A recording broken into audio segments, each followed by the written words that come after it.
This is episode 3 of the Right Fit podcast. My name is Maz Compton and I will be your hostess with the most S. We have sitting around the table some people who are here to have a chat about the influencer world, the world of marketing, the world of advertising. So let's get stuck into it. Taryn, as always, is here. Did you want to just say a little bit about yourself, Taryn? Hi, of course, as always. So for those of you who haven't met me yet, my name is Taryn Williams. I'm the founder and CEO of therightfit, which is an online marketplace for the creative industry, and it's built around a social media backbone, so we can see the social reach of all of the talent on our platform. And one of the subsets of the platform is social media influencers and bloggers, and that's what we're here to talk about tonight.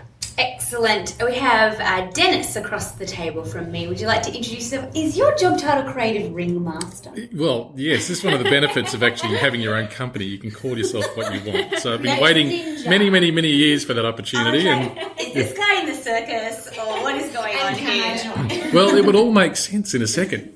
I've come out of multinationals. I had my own agency. I was partner in an agency for 15 years, and now I'm on my own with my core team.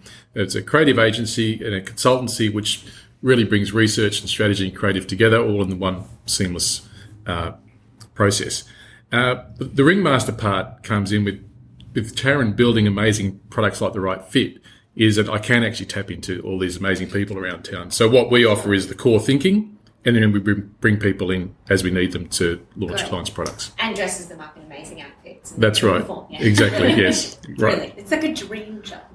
And we also have Lindsay here. Now, you work for AdNews. So are you the straight shooter journalist on tonight's episode of the podcast? I am.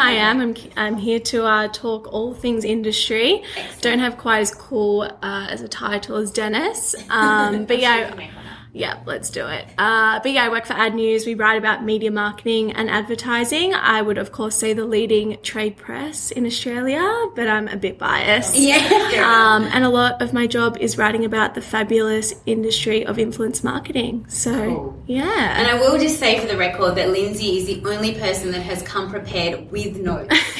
Don't say that. You make me sound nerdy. No, I say embrace the nerdiness. Like, let's just go there. So the topic of today's podcast, guys, is about the controversial influencer. But before we get to there, this is a question I'm asking everybody that sits at the table. And I'll start with you, Lindsay. What is an influencer in your opinion? Could you define it? I think an influencer is someone with a somewhat large social following. I would say from upwards of 1,000. I know the micro-influencer is a big trend at the moment, but that has a genuine following that believe in a product they're selling because they associate with a certain category. For example, you have health influencers that then can push health-related products because they are a spokesperson for that category. Sure. That's my definition. That's a great definition. Denis? You stole my answer. No, that's completely not my answer at all. This is as much a learning experience for me as anything else, really. Yeah, sure. Because apart from the technical aspects and the numbers and things, I'd agree with you. If people have got something useful to impart, and they're useful to you, then they can only be influential. Now, I guess you can also look at there's people who just do have amazing concepts with their feeds and their own brand. And yes, that can influence you if you buy into what they're doing. So I guess I look to you guys as well. As I'd see there's a number of different ways people can be influenced, and maybe it's segmented like that. Yeah. Yeah, good call. Taryn, I don't know if I've asked you yet. I think I've answered it once before. I agree with both of these, and I think that's what's really important is that a lot of people get really, really focused on an influencer has to be someone on a particular social channel who has 100,000 followers and posts photos a day. And I think being an influencer is so much more than that, and it falls into so many different categories. It can be a journalist, can be an influencer. It can be a vet, can be an influencer even if they're not on any social channel. So I think there is so much more to being an influencer than just a pure play social media influencer. But I think at the moment that is traditionally how it's sort of being perceived as someone who has reach on social, whichever social channel that might be, and that it's someone that encourages people to support certain causes or buy certain brands because they are relatable in that field. It's interesting because this is the 3rd episode, so we talk about this a lot and unpack it a lot. And the more that I think about it and the more that I talk about it, I feel that the influencers started as a really organic thing. So an influencer was just a person who had a community of people who had similar interests or whatever, and they said one day, oh, hey, have you tried that new hair product? It's really cool. I'm using it. My hair's shiny. It's amazing. I feel awesome. And that was the birth of the influencer. And now with social media, you kind of add in data and numbers and stats to that, and then marketing and advertising, you add in money, and all of a sudden we've been able to monetize pretty much a part of our personalities. Yeah. So the interesting thing there is, back in the day, like a recommendation from a friend was always very, very authentic. And now people are paying people to recommend things. So there's almost like this disengage. So I want to kick it off tonight by talking about the screening process on how do you really know if that influencer and brand fit is the right fit, and what are the warning signs that maybe you could look out for as a person representing a brand or as an influencer on maybe this isn't going to work, maybe this relationship is actually being forged for just a monetary benefit. Definitely, and I think it's something. I don't know who wants to go first. I'll jump in really I quick. talk to everybody. Everyone.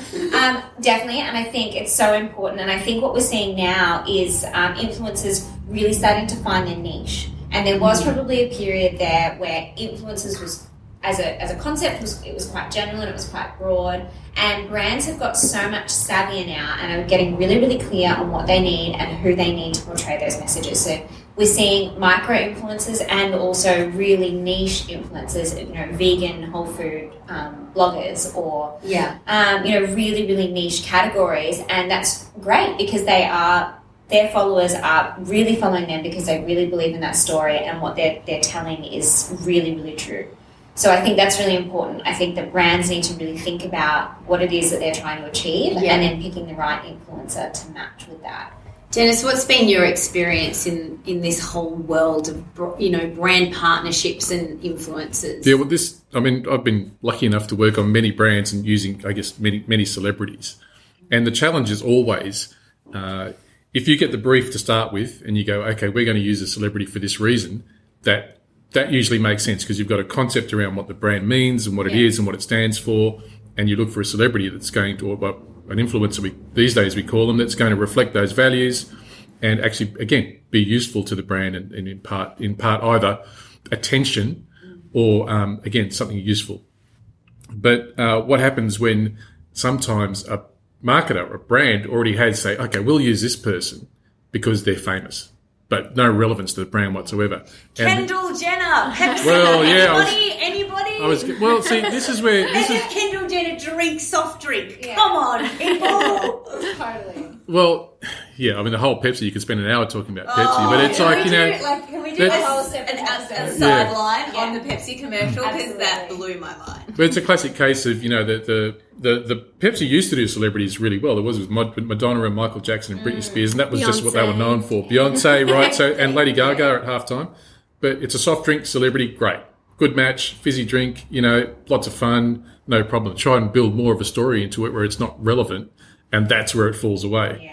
Right. And I think, I think the danger is of maybe leading on to another topic later on, but the influencers can also be affected by what the brand does, as we've just seen in this example. Yes.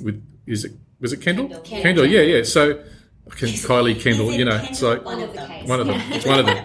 But they immediately shut down because they didn't want to be associated with the brand, and it's happened a few times. So it's interesting that as much as the influencers have to get the brand has to get the influencer right, the influencer has to get the brand right as well. Yeah, really, Kendall's management should have looked at that script and gone, but no one said no at all in the process. So, not that we're going to get into it, but just on that Pepsi ad, like what blows my mind is that there's so many procedures and processes to get something to air. Yeah. Like there's so many levels and layers and eyes and people, and not one single person went, maybe this isn't a crash hot idea, guys. Yeah.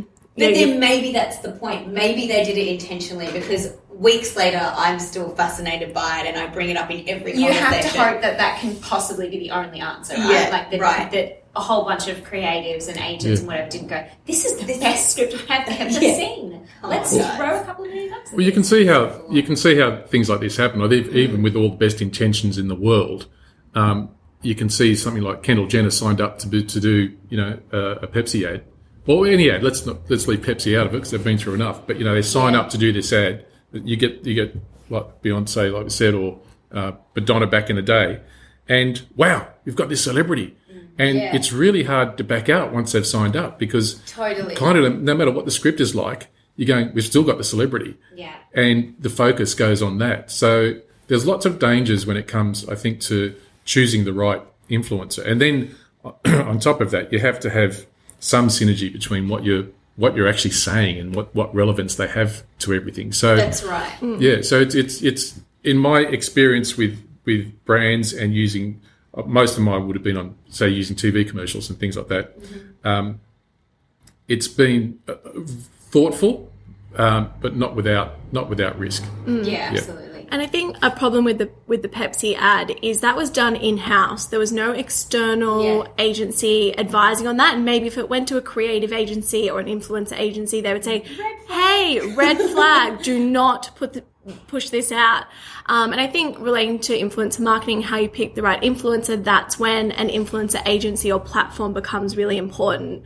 My own self sees influencer agencies launch weekly now. There's a lot, isn't it? That's a lot, isn't it? And, everyone has a different offering, whether it's self-service, which means the influencer can check in and check out themselves, same with the brand. And I think something like that proposes issues because it might not have the same advisory level as, say, an agency who has someone that is going to read the brief and then handpick the influencer. Right. So I think that's an issue that we'll continue to see with influencer marketing as more players pop up. Just there's not that same level of assessing what works together. Yeah, and just as more brands try influencer marketing, I mean, if it's set to double in the next 12 months, we're going to see some great success stories and some less massive fails. Yeah. Well, something I noticed this Anzac Day, how quiet brands were. Yeah. Because there's been so many brands burnt by trying to associate themselves with Anzac Day. There was no one even attempting it this year, which I think was right. I mean, there's there is no reason for a brand to interact with Anzac Day. And I think exactly what you said, Taryn, that there's going to be a lot of experimenting and there's going to be some big blow-ups.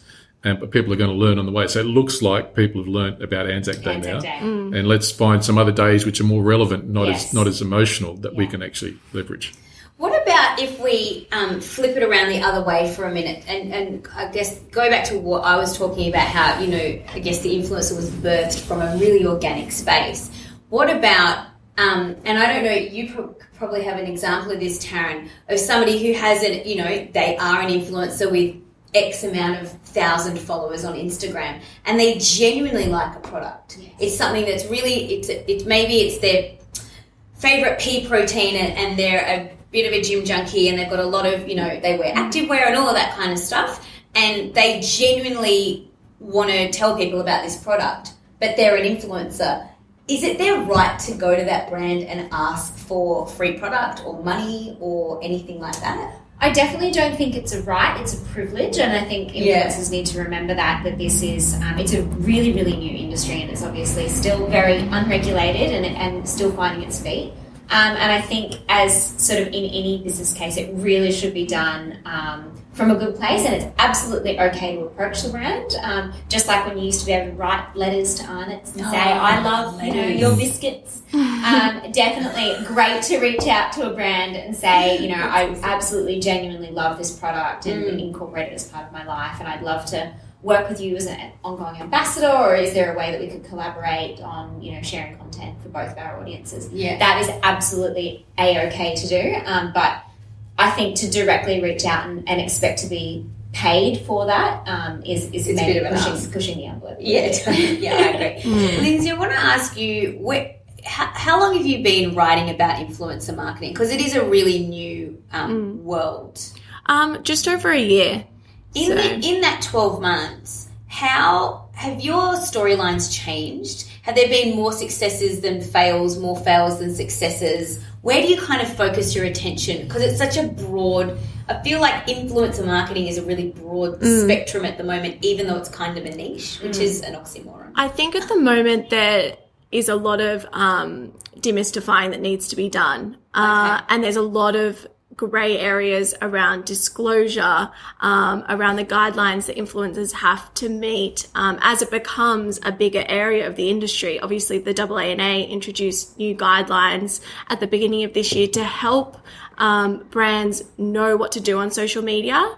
Because there's so many influencers, and I think the best example, of course, is the Kardashians out of the US not declaring any of their sponsored posts, which were extremely obvious that they were ads. Yeah. And I think that's a big issue in the industry because there is a lack of transparency a little bit. And this is something Taryn and I have spoken a lot about. And I think that transparency piece is so important to brands building trust with their viewers. And I think that is definitely one of the biggest issues that I'm writing about at the moment. Right. In terms of successes and failures, I'm starting to see a lot more agencies focus on ROI and showcase actual results, which is promising because I think for a while there was no actual results of these campaigns. Influencer marketing was something that everyone was doing, and we've got this celebrity pushing this product and they've got this many followers, but there was no way to show the hard results and what that was driving for the brand. So I think that's really promising that I'm starting to see more case studies being shared and some real results. Yeah, the whole data thing is really fascinating too, because I feel like in a way almost everything is not about the creativity and the excellence of a post necessarily. It's actually about, well, how much of your audience engaged in that post and, and how many products did we sell off the shelf? And if we can correlate that number to that number, then that was a worthy investment. And as a creative person myself, that breaks my heart because I'm like, it should actually be about, as I've mentioned, like the authentic engagement between brands and influencers, and I guess you can't really have the best of both worlds. I think it is always going to probably go to numbers. I think you can. I really think you can. I had a lengthy conversation with a client about this week, and they were saying, no, we want to put these big call to actions on all the posts. Click through this link, enter this discount code at the checkout. I'm an ambassador for this. And I was like, no, you need to work with the influencer and come up with creative that is going to resonate with their audience and that fits in that channel, which a giant call to action with a discount voucher on it is not what Instagram is designed for at all. Work with them to find something that is going to be beautiful content that can still have great results. You can have the best of both worlds. It just takes some time to sit down and work out, okay, well, what's going to resonate with your audience and how can we best engage them? What do you have coming up in your life that we could incorporate the brand into? One thing that I think is worth mentioning, I've only had this conversation recently as a new business owner. We were talking to somebody who owns the same franchise, and this person said, to get, the word out there that we're opening this business in this local area, I'm going to, stand out the front of the shopping mall and hand out flyers. And I was like, that's a really dumb idea. And he's like, why? And I'm like, what do you do when someone hands you a flyer? And he goes, I just want to tell them to F off. And I'm like, so why are you trying to do something that you fundamentally hate? And bringing that parallel to the world of influencer marketing, if it's not natural for you to put a discount code on your Instagram, don't work with a brand that is seeking that opportunity for you, right? Yeah. And it's hard, I think, when money's involved because everyone needs to get paid, especially, there's so many influencers trying to make a full-time or part-time living out of this. So you want to go for the dollar value, but I want to encourage people to not compromise on what is true to them because that then disrupts the whole reason why this has become a thing in the first place. And I think what you were saying before, Lindsay, it's this education piece at the moment and this demystifying of the industry and helping both brands and influencers really understand that what a successful campaign can look like. And I think the more of those that, publications like AdNews are showcasing where there's an incredible creative behind it. And there was this amazing, it wasn't just posting with, pea protein to use your example earlier. There was this amazing creative campaign and it was seeded out across these channels. And this is how they, I think the more of those that we can showcase, the more people will realise it's an incredibly powerful channel. Yeah. Denis, have you got any real life stories from your experience of a successful interaction with a brand and an influencer that you've facilitated or that you know of? Well, the challenge with measuring the value of the celebrity is always there, isn't it? Because you've got the offer of the product, number one, and then you've got what does the celebrity bring to having the product in there. Now, without going through details on different campaigns, sometimes, again, a client might have wanted to grab a major celebrity, spend a lot of money on them and a lot of money running the ad, and it results okay, but do you go, well, was it worth spending the money on that celebrity? To have the association. To have the association. So yeah, most of that is by association. Yeah. But what I'm finding now, in my own bubble, is that it seems that there's more acceptance of celebrities, the ones I follow, influencers placing ads. I think you had some commentary around the use of hashtag ad. Yeah. And I mean, from my end, when I see it as a civilian / professional, I go, okay, they're acknowledging that it's an ad. I can buy that because, I mean, there was an unwritten contract when after TV started, but over the last 50 years, that you watch free-to-air TV, there's commercials. And you go, everyone expected it. You're watching TV, there's commercials. That's okay. It's part of the landscape. Whether you watch them or make a cup of tea. It's when you get the clicker. Yeah, when you get the clicker. Do a bit of surfing on the telly. Well, you know, what's interesting that many brands were massively built on the back of that, and people can still remember jingles from their youth, etc. So there's obviously massive power in there. Yeah.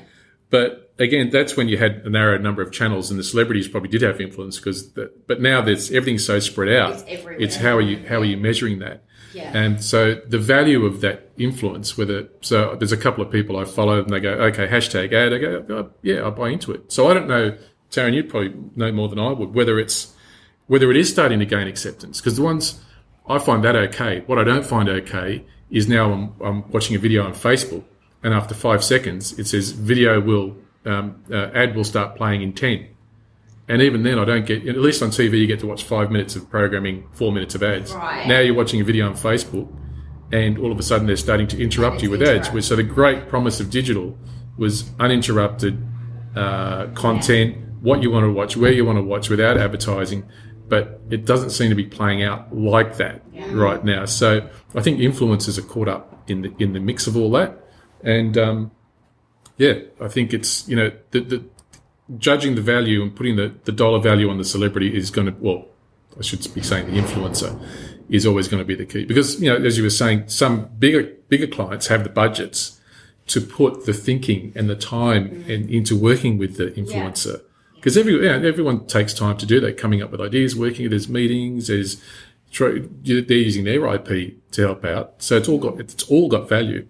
But too often it's just the influencer holding a product at a place, and you go, you know, it's not doing anything for anybody. It's not doing any good for them. It's not doing anything for the client. So yeah, I wish that there could somehow be a filter, like not an Instagram filter. I mean, a content filter on just crap like that. Yeah. There's so much product crap. placement. Yeah. There's so much. People do it so badly. Yeah. And so I feel like there's no governing body. There's no, at least back in the day, like, you know, throwback to the television days where there were approval processes around advertising campaigns. They were on TV and you watched it or you didn't. You remembered the jingle or you didn't. And that was that. And there was this almost like quality control. No quality control. How do we fix that moving forward? Because I see it all the time. It does my head in. Like, people they just put crap on their feeds. Yeah. And they're probably getting, like, they might even be getting paid for it, which bugs me even more. Yeah. Because I'm like, you're contributing to the problem of so much garbage that we... And we've seen those brands, like, not naming any names, but who have built multi-million-dollar businesses on teeth whitening, you know, where it is literally just people would light up teeth whitening things. How is that, you know, there's no creative idea or anything behind that. But so I think until consumers get smarter and stop buying into bad advertising. Is that what it is, do you think? It's got to come from the consumer? I do think so. Yeah. I do think so. And I think trying to highlight success stories of great creatives, and I think as more big brands start moving into this space and showing how it can be done really, really well and creatively and, you know, with a great teamwork and melding that above the line into the sort of social space as well. I think that will be really, really powerful. Lindsay, I feel like everyone at the table, like, you would have intel on if there's legislation coming through around this kind of stuff, or a governing body, or I don't know if not a union, but like some sort of place that can start putting down some boundaries and some guidelines and some bits and some pieces so we can get stuff in check. Yeah. So basically that's the AANA, and they introduced guidelines at the beginning of this year. They are working in this space, but as you can imagine, it is extremely hard to monitor. How do you monitor Instagram with like millions of posts coming out every day? And product placement isn't a new thing. Yes, there's TV ads that we are all familiar with, but there's so much more subtle thing that TV do that influencer marketing is doing, but it's getting called out for. For example, MasterChef has SPC as one of their sponsors. It's a sugar brand, and you see them pouring the sugar in the bowls. There's a scene that will be forever in my mind of them interviewing someone, and they have sugar written in letters on the fridge. And that's hilarious. That is true. And SPC would have 100% paid for that. Yeah. Menulog had its menus on the fridge of The Bachelor in the background. Right, I was going to say, then you get into... I find that really creative and sneaky, and I feel like it goes way back to Seinfeld, when I watched some documentary on Seinfeld, and there was a person's job was to make sure that the cereal boxes were all in the same order in Jerry's kitchen, and that was all product placement. Wow. Yeah. And so that was the 90s. That was forever ago. That was before the internet even existed. Yeah. I'm sure the tobacco companies are in on with HBO, because every HBO series they're smoking full time all the way through. You know, Wow. It's a conspiracy. and they're really cool characters. Jesse Pinkman from Breaking Bad. Yeah, it's always like on the durries. exactly. It's like crazy. So true. Yeah, I never thought of that. Well, yeah, but I mean, there's media businesses which just they specialize in just placing, you know, the stuff in movies. I mean, the commercial side of it goes. I don't have a problem with that. I don't have a problem with influencers being upfront and trying not to hide, not to hide what they're doing. I mean, because it's the ultimate democracy now, the internet. So there's almost like two streams. You can almost separate it and go, there's those authentic brand influencer correlations, which is I do this thing, you do that thing, and it really works, and I genuinely love it and want to promote it. And then there's, hey, I got paid to do this thing that I reckon you guys are going to believe. You know what I mean? Yes. And if I put hashtag ad on the end, you know that it's not necessarily something that I came up with myself, but they approached me. Yeah. You know, like because they're two very different.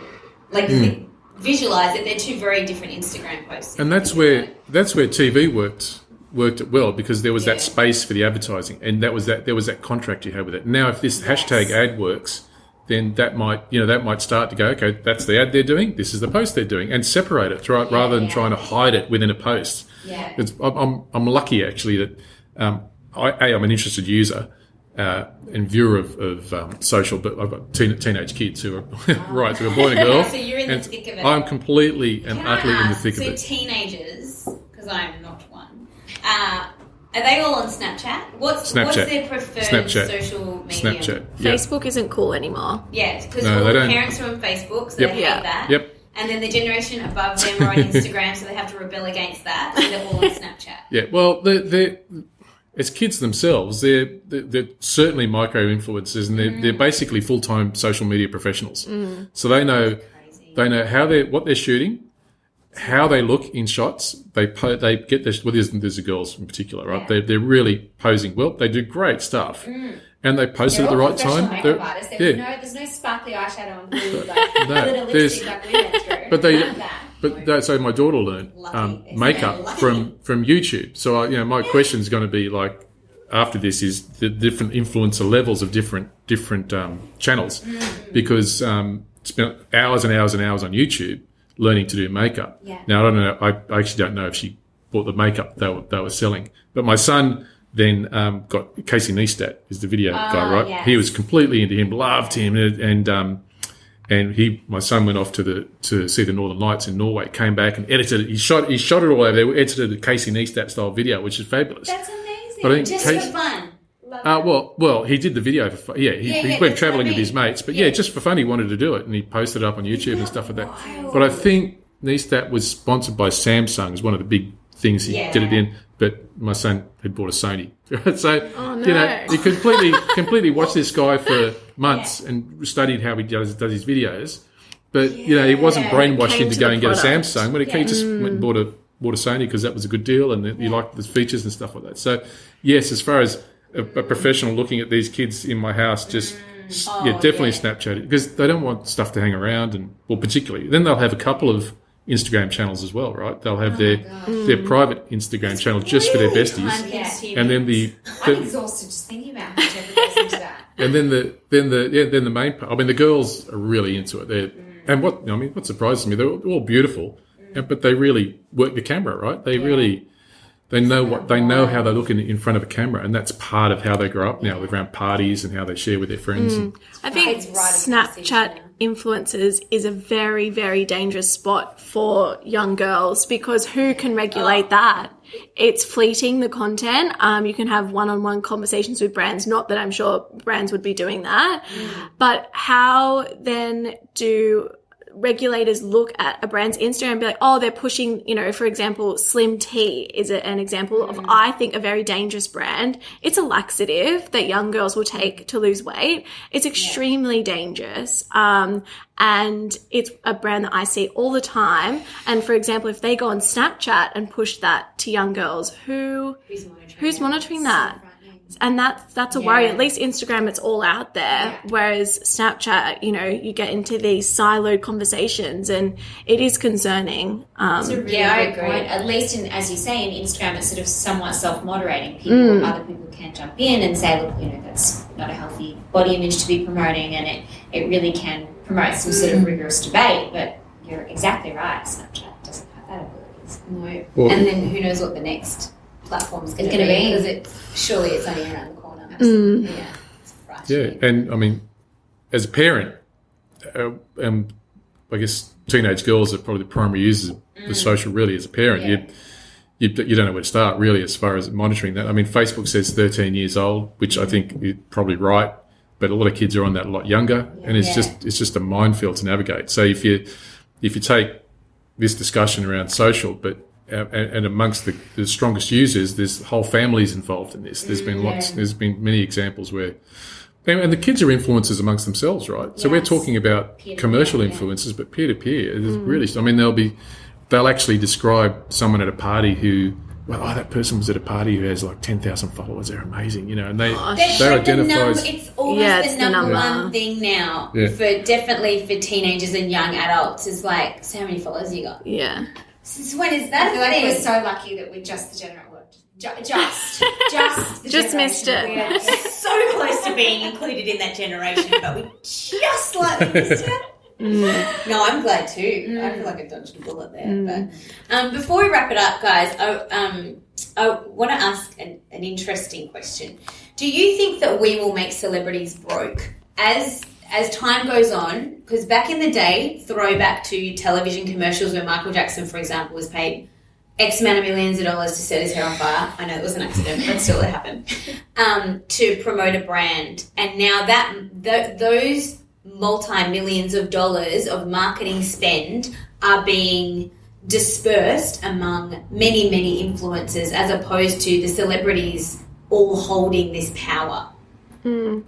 Well, I think celebrities have enough money. I think they should share it around. I think, look at Britney Spears. Who did she have to deal with? Pepsi, and then she drank Coke, or the other way around. I think it was the other way around. She's also insane, but yes. Yeah, I mean, it was her. I think she might have shaved her head the day after. But I think... It's mixing Coke and Pepsi together. Yeah. Don't do it.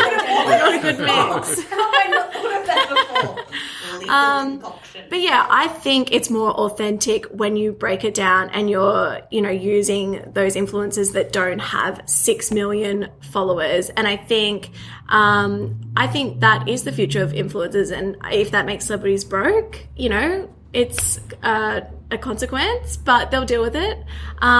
but I think, breaking down those advertising budgets and hitting those more authentic, organic influencers that have already that community built in that category, that's where kind of the holy grail is, I guess, for influencer marketing, rather than using a celebrity that won't even drink your product like Kendall Jenner. Exactly. Dennis, it's really interesting. I've been using the word celebrity. You're using it now. And is it, maybe they're going to blend. It's because I guess Kim Kardashian is the ultimate really. Now, was she a celebrity before she became an influencer, or was it the other way around? But now, and I can see, again, not to mention the soft drink that we were talking about before, but if you buy the celebrity that comes on board to your, say, above the line campaign, you're also bringing all their followers and all their social media. So all of a sudden you've got this double barrel celebrity where you're actually buying them for who they are, but all their followers as well. So I really don't know the answer to your question, but I think scale has got a lot to do with it. So at some point, a marketer who's going to spend a budget to get some reach is going to need a scale. So if they can get 10 million followers with Kim Kardashian for $300,000, but to get 10 million followers with how many micro influencers do they need, and how many meetings do they have to have with them to get the same effect? So I think there's going to have to be a balance where there'll be authentic influencers rise and get more popular. I guess like my teenage girls cohort, they're getting famous, so they'll rise in the ranks of influencers. They'll eventually become an above the line celebrity, and then the followers will come with them.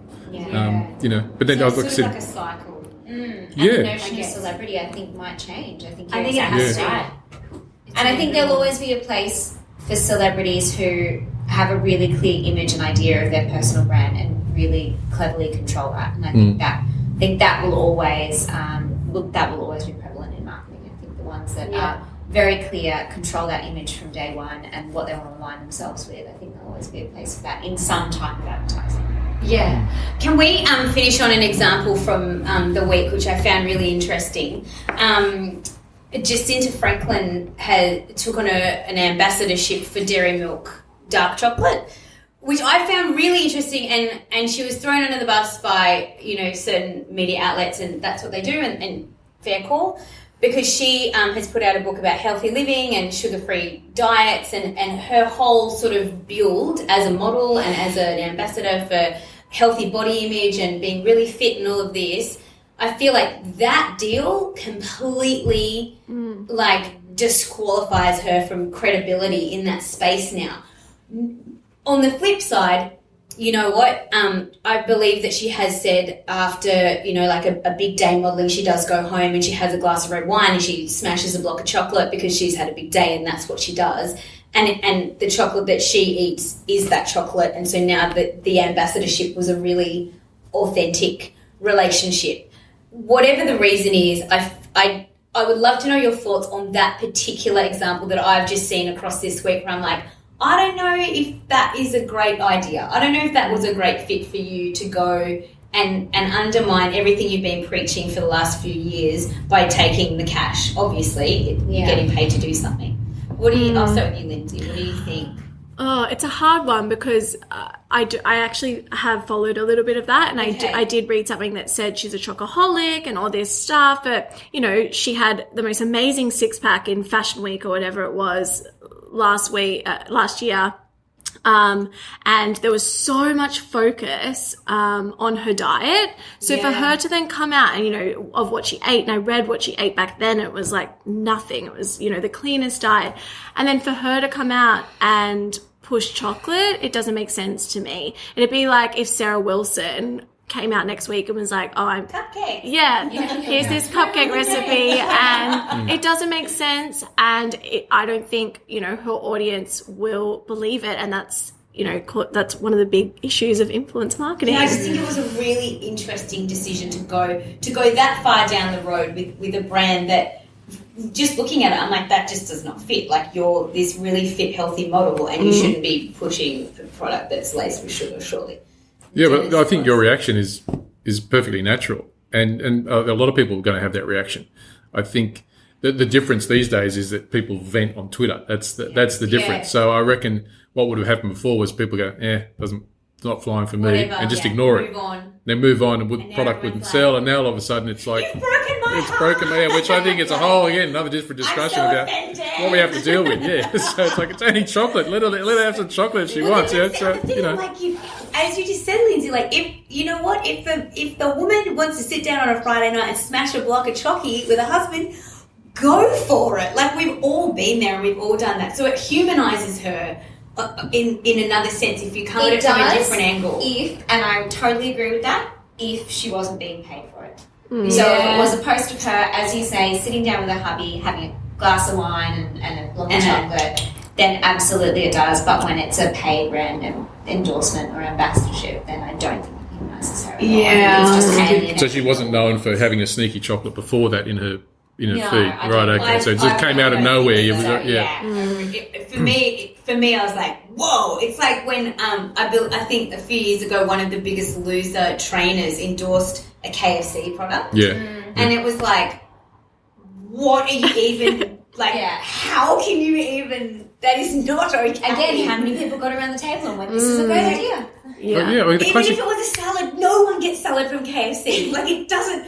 Like oh. I think in that instant, it's up to the brand to make that decision as well, just as much as the influencer. That brand should have probably known that it wasn't the best fit. I can understand the brand going for it. I can understand a brand trying to get a fit, healthy person on board with a not so fit, healthy product. Because for them, it's more reach. But it's the person that I'm like, guys, let's have a think about this. Like, is this really, truly, authentically what you want to represent and what you want to push? Like, we've all got a platform. And how much money does it take to make you do that? Yeah. To alienate all of the last 4 or 5 years, or however many years worth of work that you've done in building this community that trusts you. It's interesting. Hopefully yeah. Well, we paid it was worth it. Yeah. Free chocolate for life. Thank you very much.